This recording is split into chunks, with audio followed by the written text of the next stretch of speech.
Hi friends, நம்ம இந்த வாரம் ஆன்மீக கதைகளில் சுந்தரகாண்டம் கதைகளை பார்க்க போகிறோம். அந்த வகையில் கதை போன வாரம் எதோட முடிந்தது அப்படிங்கிறத நம்ம இப்போ பார்க்கலாம். ராவணன் சபையில் அனுமனின் வாளை நறுக்க வாள் எடுத்த உடனே அனுமனுடைய வாள் வளர்ந்து ராவணன் சிம்மாசனத்தை விட ஒரு அடி மேலே உயர்ந்து நின்றது. அதில் அனுமன் ஏறி உட்காந்து தான் சீதா தேவியை தேடி வந்ததாகவும், ஸ்ரீராமர் வீரப்படை இங்கு வருவதற்கு முன்னாடி உங்களுக்கு அறிவுரையும் எச்சரிக்கையும் செய்ய வந்தேன் அப்படின்னு சொல்கிறாரு.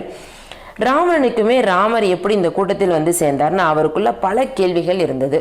இப்போ இதோட தொடர்ச்சியை நம்ம பார்க்க ஆரம்பிக்கலாம். ராவண சபையில் அனுமன் தான் யாருன்னு சொன்னதோடு வாலியின் சகோதரனான சுக்ரீவனின் அமைச்சர்னு சொன்னதும் ராவணனுக்கு கொஞ்சம் நடுக்கமாக தான் இருந்தது.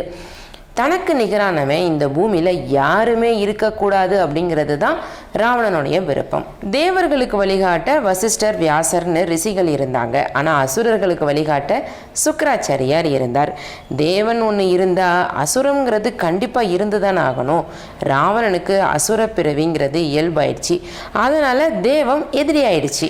இந்த உலகத்தில் தனக்குன்னு எதிரியே யாருமே இருக்கக்கூடாது அப்படிங்கிறத நினச்ச ராவணனுக்கு வாலி பற்றி தெரிய வந்தது. அதுவும் வாலி ஒரு வானரன் அப்படின்னு தெரிஞ்சதும் ராவணனுக்கு கோபம் ரொம்ப அதிகமாயிடுச்சு.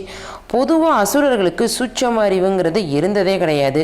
சூட்சம அறிவுனா அகந்தை இல்லாத நிலையில் வரக்கூடிய அந்த அறிவு. அதனால ராவணன் எனக்கு மிஞ்சின ஒரு வீரனா, அவனை என்ன செய்கிறேன் பாரு அப்படின்னு கிளம்புறாரு. ராவணனை சுற்றி இருக்கிற எல்லாருமே சொல்கிறாங்க, உங்களை மாதிரியே அவருக்கும் நிறைய வரம் வாங்கினவர். குறிப்பாக அவர் எதிரில் யார் போய் நின்னாலும் அவங்க பலத்தில் பாதி வாலிக்கு போயிருமா அப்படின்னு சொல்லி பார்க்குறாங்க. ராவணன் கேட்குற மாதிரியே இல்லை, கிளம்பிட்டாரு. ராவணனுடைய சரிபாதி பலம் ஏற்கனவே வாலிக்கிட்ட இருக்கிற மிருக பலம், இதில் வரபலம் வேற. ராவணனை தன் வாளாலே கட்டி போட்டார் வாலி.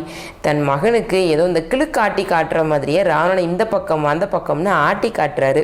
நான் கையால் தொடக்கூடிய அளவுக்கு நீ ஒன்றும் பெரியவன் கிடையாது அப்படின்னு சொல்லாமல் சொன்னவர் தான் வாலி. தன் மகன் அங்கதனுக்கு ஏதோ விளையாட்டு காட்டுற மாதிரி ராவணனை 10 தலை பூச்சி அப்படின்னு காமிச்சு, இப்போ பாரு இதை நான் வானத்தில் தூக்கி எறிய போகிறேன்னு சொல்லி வானத்தில் தூக்கி எறிகிறாரு. அதை பார்த்து அங்கதன் கைத்தட்டி சிரிக்க ராவணனும் பறந்து தப்பிச்சா போதும் அப்படின்னு இலங்கை திரும்பின தனி கதையே இருக்குது. ஆனால் வாலி பற்றி தெரிஞ்ச ராமனோ அவரை அழிக்க சூட்சமத்தோடு செயல்பட்டார். தன் சக்தியை இழந்துடக்கூடாது அப்படிங்கிறதுக்காக மரத்துக்கு பின்னாடி ஒளிஞ்சுக்கிட்டாரு.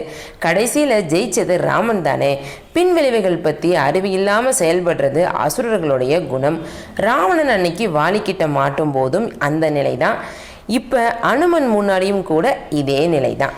இதையெல்லாம் யோசித்து பார்த்த ராவணன் அனுமனை பார்த்து, ஏ குரங்கே, வாலி பெயரை சொன்னால் நான் பயந்துருவேனா?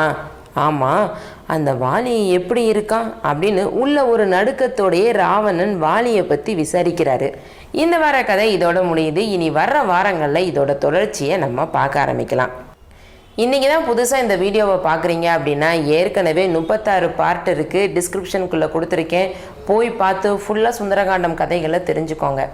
அப்படியே இந்த வீடியோவை உங்கள் ஃப்ரெண்ட்ஸ் கூட ஷேர் பண்ணுங்கள். விருதை பொண்ணு சேனலை சப்ஸ்கிரைப் பண்ணுங்கள். நன்றி, வணக்கம்.